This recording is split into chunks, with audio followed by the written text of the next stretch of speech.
ଗାଈକି ଆଣୁଥିଲେ ଲାଭ କ'ଣ ମାନେ ଗାଈକି ଆଉଁସିଲେ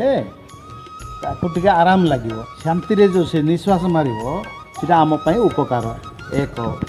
ଦ୍ୱିତୀୟରେ ଆମେ ଗାଈକି ଆଉଁସୁ ଆଉଁସୁ ଆମ ଦେହରେ ଉଷୁମ ତା ଦେହକୁ ଯିବ ତା ଦେହରେ ଉଷୁମ ଆମ ଦେହକୁ ଆସିବ ସେଥିରେ ଆମର ମଧ୍ୟ ଉପକାର ଅଛି ଆମର ମଧ୍ୟ କେତେ ରୋଗ ଛାଡ଼ିବ ଆକୁ ପ୍ରେସର ହେବ ଏ ଲୋମଟା ବାଜିଲେ ତାପରେ ଆଉଁସୁ ଆଉଁସୁ ସେ କ'ଣ କରିବ ଲାଞ୍ଜରେ ମଧ୍ୟ ମଝିରେ ମଝିରେ ଆମକୁ ଝାଡ଼ିବ ଖୁସିରେ ବୋଇଲେ ସେଇଟା ମଧ୍ୟ ଆମ ଦେହର କ'ଣ ଅରିଷ୍ଟ ଥିଲେ ପଳେଇବ ଗାଈ ଲାଞ୍ଜରେ ଅରିଷ୍ଟ କଟିଯାଏ ଗାଈ ଦେହରେ ସବୁ ଦେବତା ଅଛନ୍ତି ବୋଲି ବିଶ୍ୱାସ ଆଉ ଗୋଟେ ଗୋଟେ ଲୋମ ମୂଳରେ ଗୋଟେ ଗୋଟେ ଦେବତା ମାନେ କିଏ ହେଲେ ତ ଜଣେ ଖୁସି ହେବେ ନା